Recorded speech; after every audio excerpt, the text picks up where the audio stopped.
नमस्कार, India news Madhya Pradesh Chhattisgarh पर आप देख रहे हैं बड़ी बहस और आपके साथ मैं हूं आयुष चित्रांश। मध्य प्रदेश में ओबीसी आरक्षण का मुद्दा एक बार फिर से तूल पकड़ रहा है। जहां एक तरफ सरकार की कैबिनेट मंत्रियों की समिति प्रमोशन में आरक्षण देने पर मंथन कर रही है, तो वहीं कांग्रेस भी अब एक बार फिर से ओबीसी वर्ग को साधने में लगी है। इसमें भोपाल में अन्य पिछड़ा वर्ग के कई संगठनों ने पूर्व मुख्यमंत्री कमलनाथ का सम्मान समारोह आयोजित किया है। इन संगठनों के मुताबिक कांग्रेस की कमलनाथ सरकार ने 2 साल पहले ओबीसी वर्ग को 27% आरक्षण देने का प्रावधान किया था और इसलिए अब 2 साल के बाद कमलनाथ का सम्मान हो रहा है। आपको बता दें कि सम्मान समारोह मानस भवन में आयोजित किया गया। इस कार्यक्रम में कमलनाथ ने बयान देते हुए कहा कि जब मैंने 27% आरक्षण देने की बात कही तो मंत्रालय में अधिकारियों ने विरोध किया। कृषि क्षेत्र में जब हमने किसानों का कर्ज माफ किया तो सबसे ज्यादा संख्या ओबीसी वाले किसानों की ही थी। वहीं चिकित्सा शिक्षा मंत्री विश्वास सारंग ने कमलनाथ के सम्मान समारोह पर बयान देते हुए कहा कि कमलनाथ खुद पैसा देकर के सम्मान करवा रहे हैं।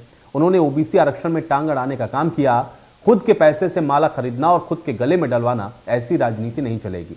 दरअसल मध्य प्रदेश में 2023 में विधानसभा के चुनाव होने हैं। ऐसे में दोनों ही राजनीतिक दल खुद को ओबीसी हितैषी और दूसरी पार्टी को ओबीसी का विरोधी करार दे रहे हैं। अब ऐसे में सवाल यही है कि ओबीसी का असली हितैषी आखिर कौन है। आज हम इसी पर बड़ी बहस करेंगे। एक खास पैनल हमारे साथ जुड़ेगा, लेकिन उससे पहले आपको सुनवाते हैं कि दोनों ही ओर से बड़े नेताओं ने क्या कुछ कहा।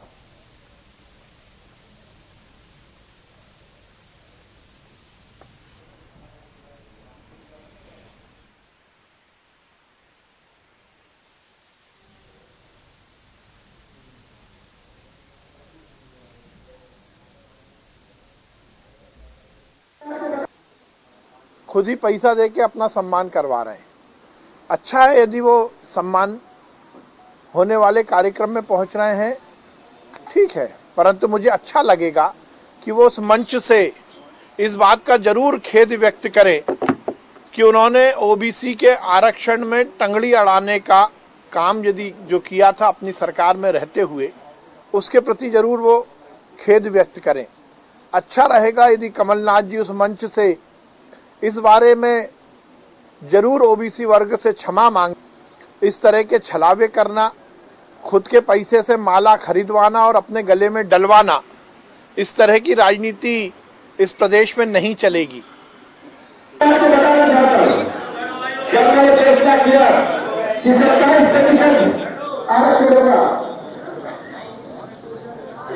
आप जानते हैं मंत्रालय में कई लोगों ने इसका विरोध किया, बड़े अधिकारियों ने इसका विरोध किया। मुझे कहा हम इस पे कानूनी राय ले रहे। मैंने कहा मैं कोई कानून नहीं जानता, मैं कोई राय नहीं जानता, ये मेरा फैसला है। फैसले को पहले राय ली जाती है, पर मैंने तो फैसला कर लिया है।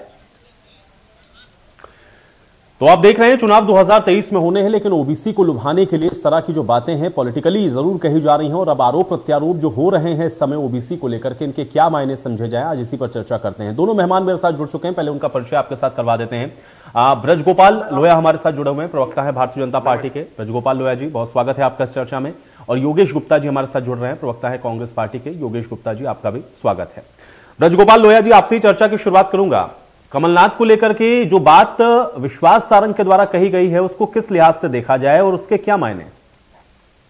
नहीं, देखिए 2-3 बातें हैं कि आप किस चीज के लिए स्वागत करवा रहे हैं, किस चीज, कौन आपका स्वागत कर रहा है। आपके अपने लोगों से आप अपना स्वागत करवा रहे हैं, उनसे माला खरीद रहे हैं, अपनी माला है, उनकी माला है। ये जो मामले हैं, ये वास्तव में इसमें कोई इस तरह के काम की जरूरत नहीं थी। और माननीय कमलनाथ जी ने या कांग्रेस पार्टी ने कभी पिछड़ों के लिए कुछ भी नहीं किया। मैं आपको ऐतिहासिक रूप से सारी बातें बताता हूं। इस देश में कांग्रेस ने अपनी सरकारों के 60 साल के कार्यकाल में कभी पिछड़ा वर्ग आयोग का गठन नहीं किया। भारतीय जनता पार्टी की सरकार को यह अवसर मिला और हमने किया।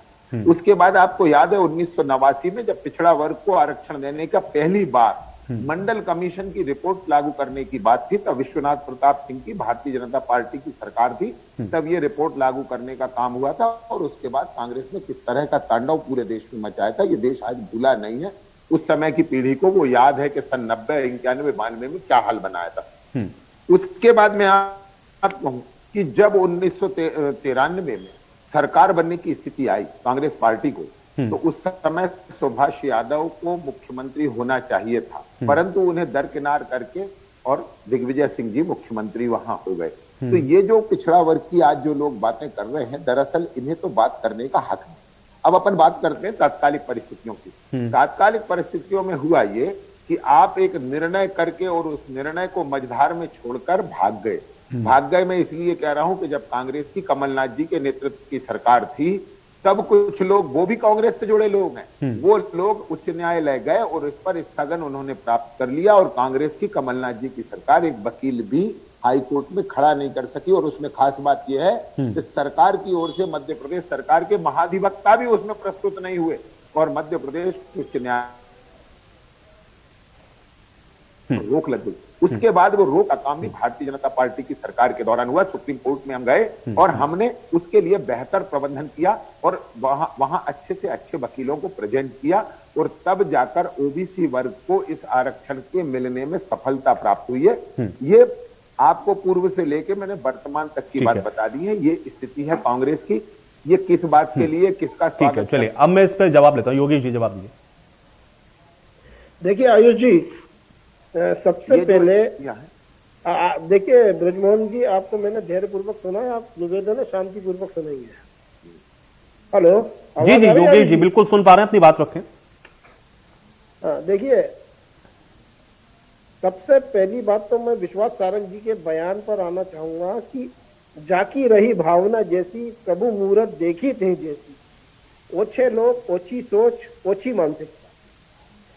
बाकायदा कैबिनेट के माध्यम से कमलनाथ जी ने अपने मुख्यमंत्री रहते हुए 27% आरक्षण को न केवल पास किया वरन उसको लागू किया।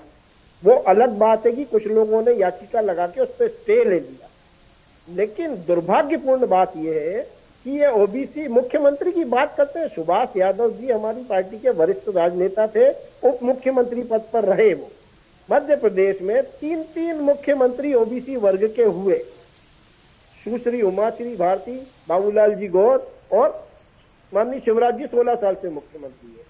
साहब आपने 16 साल 17 साल के अपने कार्यकाल में कभी ओबीसी आरक्षण के लिए काम क्यों नहीं किया? ओबीसी वर्ग के लिए आपने क्या काम किया?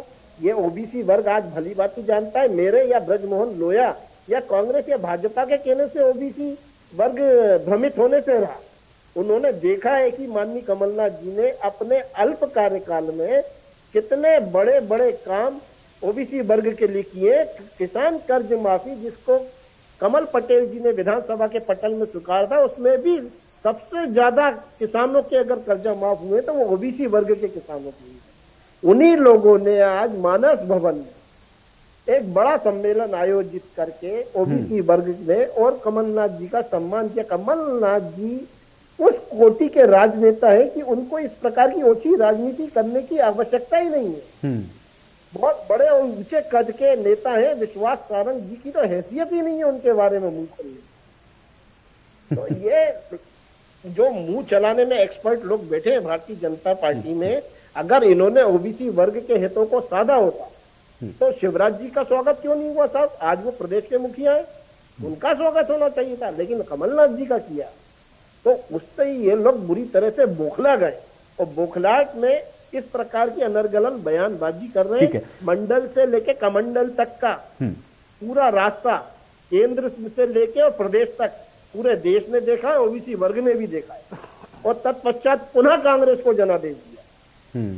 ठीक है, लोया जी जवाब देंगे इसका। ठीक है, ठीक है, ब्रजगोपाल लोया जी, लगातार काम। ब्रजगोपाल लोया जी, शिवराज जी का सम्मान हो नहीं रहा है, इसलिए अब आप लोग को इस तरह के स्टेटमेंट कोट करने पड़ रहे हैं। कमलनाथ जी एक्सेप्टेंस है उनकी, इसलिए उनको वहां पर जय सम्मान दिया जा रहा है। ठीक है, मैं जवाब लेता हूँ। लोया जी जवाब दीजिए। जी एक मिनट आयुष जी, 30 सेकेंड हो। आज भी ओबीसी वर्ग से हमारे यहाँ कार्यकारी अध्यक्ष के रूप में माननीय जीतू पटवारी जी हैं, पूर्व प्रदेश अध्यक्ष अरुण यादव जी सर्वमान्य नेता है। तो ओबीसी वर्ग देख रहा है भली बात ही। 2023 में निश्चित रूप से हमको उनका आशीर्वाद मिलेगा। यही बौखलाहट की वजह है भारतीय जनता पार्टी। ठीक है, चलिए लोया जी। जी मैं आपको इनकी बातें बता देता हूँ, बिंदुवार बातें बता देता हूँ। जिन्होंने 60 साल राज किया और एक ओबीसी वर्ग से मुख्यमंत्री नहीं दे सके, वो आज ओबीसीओं के शुभ चिंतक बने। हमने 60 साल और 70 साल में देश को वो दिया जो आज आपके योगेश जी, आप फिर आप बीच में बोले, देखिए फिर आप कहेंगे कि देखिए आप बीच में फिर बोले। अरे आप अपनी मर्यादा का ध्यान रखिए। मैं आपसे कह रहा हूँ, आपने बहुत कुछ दिया। अरे आपने इस देश को 2 हिस्सों में बांट दिया, आपने 3 से करवा दिया। अरे आप लोग बहुत गाना गाते हैं आप लोग। ठीक है योगेश जी, अब देखिए सुनिए, योगेश जी सुनिए, देखिए आपने कहा योगेश जी आपने कहा कि भाई उनको धैर्यपूर्वक सुनना चाहिए। आपने कहा उनको धैर्यपूर्वक सुनना चाहिए। भाई अपने ऊपर एप्लीकेबल करिए ना योगेश जी, अपने ऊपर कम से कम एप्लीकेबल करिए, अपने ऊपर एप्लीकेबल करिए। आपकी बात को उन्होंने भी धैर्य से सुना, अब आप उनकी बात को सुने। योगेश जी नहीं, ऐसे कोई फायदा नहीं योगेश जी, ऐसे फायदा नहीं योगेश जी अरे अपने समय में क्या बोलेंगे आप, थोड़ा धैर्य रखिए ना। वो कह रहे हैं उनकी बात को सुनिए, फिर जवाब दीजिए। सुनिए पहले, मैं यही बोल रहा हूँ। ठीक है, लोया जी को पहले सुन लीजिए। अरे योगेश जी दूसरों को जो कहते हैं पहले अपने ऊपर भी उसको इम्प्लीमेंट करें ना। आपने कहा कि वो आपको डिस्टर्ब ना करे, तो आप उनको भी ना करें, उनको पहले सुने, उसके बाद जवाब। मैं भी नहीं कर रहा हूँ। नहीं आप बराबर बोल रहे हैं। देखिए 1 मिनट पूरा खराब किया योगेश जी, पूरा 1 मिनट खराब किया। आप लोया जी को सुने। आपको नहीं आ रही है। अरे देखिए मैं बता रहा हूं, मैं आपसे प्रश्न करता हूं, आप 60 वर्षों में मध्य प्रदेश को एक पिछड़ा वर्ग का मुख्यमंत्री नहीं दे सके। मैं आपसे कहता हूं, आपने सुभाष यादव को दरकिनार किया सन 2014 से नहीं, अभी नहीं, आपका समय आएगा। आपको इतनी याददाश्त हो तो बैठिए डिबेट में। आयुष जी 2014 से लेकर 2018 के प्रारंभ तक, जब भारतीय जनता पार्टी के सरकार के दौरान विपक्ष के समय में अध्यक्ष की आवश्यकता थी, तब अरुण यादव जी के नेतृत्व में कांग्रेस पार्टी चलती रही। और जैसे ही उसके बाद सरकार बनी, उन्हें किस तरह बाहर किया गया आप और हम सब बेहतर जानते हैं। और अभी बहुत समय नहीं हुआ है, अभी कुल 3 महीने पहले उन्होंने लोकसभा का चुनाव लड़ने से इनकार कर दिया। आप और हम सब जानते हैं जो सुभाष यादव जी के साथ हुआ वो अरुण यादव जी के साथ हुआ। अभी ये बातें कर रहे थे, मध्य प्रदेश में ओबीसी समुदाय की कह रहे थे कि उनके ज्यादा कर्जे माफ हुए हैं। ओबीसी समुदाय में सर्वाधिक किसान है श्रीमान, इसलिए उनके सर्वाधिक माफ हुए, इसलिए कि 52% आबादी है। परंतु आप उनकी भी तो चर्चा करिए कि जिनको आपने कहा था कि 2 लाख तक के कर्जे माफ करेंगे और उनको एक एक कागज पकड़ाकर आप चले गए, केवल आप संख्या बता रहे हैं, बैंक में वो डिफॉल्टर हो गया। कल एक मेरे पास आया था ओबीसी वर्ग का आदमी। लेकिन लोया जी जो एक सवाल उठाया यहाँ पर जिन्हें, उनका कहना यह है कि ठीक, अगर आप ओबीसी को प्रतिनिधित्व देते हैं, लोया जी अगर आप ओबीसी को प्रतिनिधित्व दे रहे हैं, आपका मुख्यमंत्री भी ओबीसी का है, तो फिर ओबीसी के लिए आपने क्या किया जो उनसे बेहतर है? प्रदेश में हम 2003 में सरकार में आए और सबसे बड़े ओबीसी नेता आदरणीय दीदी उमा भारती जी बनी, उसके बाद आदरणीय बाबूलाल गौर जी बने, उसके बाद शिवराज सिंह चौहान जी बने। तो ओबीसी वर्ग की चिंता कौन कब कैसे करता है ये तो अलग है, प्रत्यक्ष को प्रमाण की आवश्यकता नहीं है। हमारे पास काम है बताने के लिए, इनके पास जवाब ले लीजिए, बातें हैं। ठीक है, ले लीजिए। चलिए योगेश जी अब जवाब दीजिए। देखिए आयुष जी, इन्होंने स्वीकार किया, मैं धन्यवाद देना चाहूंगा कि 27 लाख किसानों का कर्जा माफ हुआ। 50,000 का ही हुआ, 50,000 से 1 लाख तक का ही हुआ, लेकिन हुआ, ये इन्होंने आज स्वीकार किया। धन्यवाद के पात्र हैं लोया जी। दूसरी बात, ओबीसी वर्ग से तीनों मुख्यमंत्रियों के नाम मैंने इसीलिए लिए थे कि कितने दुर्भाग्यपूर्ण हालात है कि 3 प्रदेश के मुख्यमंत्री ओबीसी वर्ग से आए, मगर ओबीसी वर्ग के हितों को साधने की कोई कोशिश नहीं की गई। कमलनाथ जी ने अपनी कैबिनेट में वो प्रस्ताव 27% का लागू किया, उसको पास करवाया, और जो स्टे आया था, आयुष जी इनकी जानकारी दुरुस्त कर दूं, केवल 3 डिपार्टमेंट के लिए स्टे आया था। माननीय शिवराज जी ने तो 2 साल से जो प्रमोशन होना चाहिए था ओबीसी वर्ग का, वो भी रोक के रखा उसकी आड़ में। तब हाई कोर्ट से डिसीजन हुआ, भैया केवल 3 चीजों को छोड़ के बाकी जगह आप ओबीसी वर्ग को 27% का लाभ दे सकते हैं। तो कमलनाथ जी ने अपने कार्यकाल, अगर उनकी सरकार गिराई नहीं गई होती, धन बल, जैसे कि विश्वास सारंग जी कह रहे थे, अपना पैसा अपना लोग, तो इन्होंने पैसे के माध्यम से विधायक खरीदे, सरकार गिराई, धन बल बाहुबल भ्रष्टाचार के माध्यम से। अगर कमलनाथ जी की सरकार यथावत चलती रहती तो आज ओबीसी वर्ग का 27% आरक्षण न केवल लागू हो गया होता, हमने कई हजार लाखों युवाओं को जॉब दे दी होती। क्योंकि कमलनाथ जी के पास एक विजन था, वो प्रदेश के युवाओं के लिए एक विजन लेकर आए थे कि हमारा युवा कैसे स्वावलंबी बने, कैसे उसको रोजगार दे, कैसे उसके रोजगार के अवसर हम जनरेट करें। ये सब कमलनाथ जी ने 12-14 महीने की अपनी सरकार में करके भी दिखाया। 70,000 करोड़ से ज्यादा उन्होंने OMU साइन कराए, फैक्ट्री लगी, उसमें कंडीशन रखी कि 70% रोजगार हमारे मध्य प्रदेश के युवाओं को देना पड़ेगा, तब हम आपको ये सुविधाएं देंगे। और उन्होंने उन शर्तों को मान्य किया। तत्पश्चात लेकिन कमलनाथ जी को पूरा कार्यकाल मिला नहीं। ये दुर्भाग्यपूर्ण हालात थे प्रदेश के युवाओं के लिए। पुनः 2023 में कांग्रेस पार्टी को ये विश्वास है, हमें ओबीसी वर्ग नहीं पूरा प्रदेश का साथ मिलेगा, सभी वर्ग के लोगों का। इतने मुख्यमंत्री ओबीसी से होने के बाद भी ओबीसी के लिए आप लोगों ने क्या किया? जी आयुष जी मुझसे पूछ रहे हैं। जी लोया जी आपसे पूछा, 3 मुख्यमंत्री प्रश्न नहीं सुना है, बता दें। मैं बता देता हूँ। ओबीसी वर्ग से आपके 3 मुख्यमंत्री हुए थे। आप बता दें, आपका अपने का इंटरव्यू कर ले योगेश जी। 16-17 अरे ठीक है लोया जी आप बताते रहे। लोया जी ठीक है। ओबीसी वर्ग से मुख्यमंत्री देने के बाद भी लोया जी, प्रतिनिधित्व देने के बाद भी ओबीसी वर्ग के लिए कोई कॉन्क्रीट काम क्या किया आप लोगों ने? ये सवाल है उनका। ये बताइए। मैं आपको बता देता हूँ, मैंने अब भी आपसे कहा कॉन्क्रीट काम ही मैंने आपको गिनाए थे कि ओबीसी को आरक्षण देने का काम जो मंडल कमीशन की रिपोर्ट लागू हुई है वो कांग्रेस पार्टी ने नहीं करी है, अब लागू भारतीय जनता पार्टी। अरे फिर आप आगे चले गए योगेश जी, मैं आपके बीच में नहीं बोल रहा था, आप और बोल लीजिए, और बोल लीजिए। आयुष जी इनको बोलने नहीं दी, क्योंकि ये घर नहीं बोल पाते, जो लोग घर नहीं बोल पाते वो टीवी में बोलते। झूठ बोलने से क्या मतलब है ये बताओ? करेक्ट, कब लागू के साथ बैठा करो, प्रमाण के साथ। एक सेकंड, लोया जी को बोल रहे हैं। योगेश जी थोड़ा धैर्य रखें। लोया जी योगेश भी बोल रहे हैं, और जो बोलना है बोल रहे हैं। उसके बाद 30 के बाद मैं 30 सेकंड में आपकी पूरी बातों का जवाब दे दूं। मेरे पास हर बात का जवाब है, मैं तथ्य की बात करता हूं, मेरे पास जानकारी है। तो मैं किसी का मैं यहाँ किसी का गीत गाने नहीं बैठा हूँ। योगेश जी देखिए एकदम शांत बैठे। एक भगोड़ा आदमी, अब आप थोड़े सुन लीजिए। दंगों के अपराधी, दिल्ली दंगों के अपराधी, दिल्ली दंगों के अपराधी, सिख हिंसा के आरोपी, और जिन लोगों को पंजाब में प्रभारी बनाकर वापस भेजा कांग्रेस पार्टी ने इन्हें गलती से पंजाब का प्रभारी बना दिया था, तो वहां से वापस भेज दिए गए थे, वहां से वापस भेज दिए गए थे। मैं वही कह रहा हूँ आपसे, बातें बहुत कड़वी होती है। ये जो आप मुंह चलाना जानते हैं ना, इससे ज्यादा गंदा चल सकता है, परंतु हम संस्कारित लोग हैं, हम आपकी तरह बातें नहीं करते। हमें तो संस्कार मिला है कि पहले अपने लोगों की बातें सुन लें, दुश्मनों की। चलिए ठीक है, आज ओबीसी पर आ जाते हैं। ठीक है चलिए ठीक है। एक आपसे फिर कह रहा हूँ, ये व्यक्ति डिबेट नहीं, योगेश ये केवल एक घर से तय करके आए हैं, घर से इस बात की तनख्वाह मिलती है कि कमलनाथ के गीत गाओ। ठीक है, ये तनख्वाहधारी लोग हैं। अरे मुद्दे पर आ जाइए भाई, मुद्दे पर आ जाइए। ठीक है। अरे योगेश जी क्यों बार बार समझाना पड़ रहा, बार बार क्यों समझाना पड़ रहा? थोड़ा सा सुने पहले। अरे तुम्हारी राजमाता, तुम्हारा निकम्मा राजकुमार और तुम्हारी वो एक राजकुमारी, तीनों बेल पर घूम रहे हैं, और उन लोगों का नाम ले रहे हो जिन पर एक अपराध पंजीबद्ध नहीं है। योगेश जी जरा राजनीति की इस मर्यादा को सीखिए। राजनीति उनका नाम ले रहे हो, अरे पूरा खानदान बेल पे है, पूरा खानदान। सब चुनाव कर रहे, सब चुनाव प्रचार कर रहे, तुम्हारी हिम्मत नहीं, औकात ही नहीं है। किसको तड़ी पार कह रहे हो? किसको तड़ी पार कह रहे हो? किसको तड़ी पार कह रहे हो? अरे इस देश के गृह मंत्री है, एक बात सुन लो योगेश जी, इस बात को सुन लो।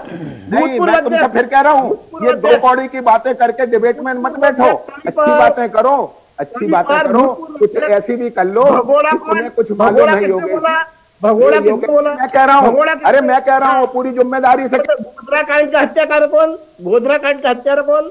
इस पार्टी ने भगाया है, मैं आपसे नहीं कह रहा हूँ। और पंजाब का प्रभारी बना दिया था, इसके लिए माफी मांगी है पंजाब ने। मैं आपसे कह रहा हूँ, कांड में ट्रेन के डब्बे किसने जलाए? अरे हम तो कह रहे हैं गोधरा कांड के हत्यारों को सजा हुई, तुम किसी को नहीं दे पाए, वो सज्जन कुमार और कमलनाथ दोनों को नहीं दे पाए। मैं फिर से कह रहा हूँ, और मैं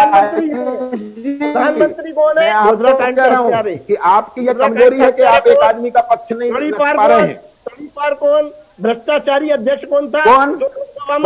भ्रष्टाचारी की बात होते हैं आप लोग पार्टी तक पहुंच गए। बहुत शुक्रिया आप लोगों का समय निकालने के लिए, चर्चा का हिस्सा बनने के लिए। तो मध्य प्रदेश के अंदर 23 में चुनाव होने हैं, और इसलिए ओबीसी किसके पाले में जाएंगे इसकी कवायद आपको साफ तौर पर नजर आ रही है। हालांकि अब सम्मान को लेकर के जो राजनीति शुरू हुई है वो कहां जाकर के रुकेगी, ये देखना बहुत महत्वपूर्ण होगा।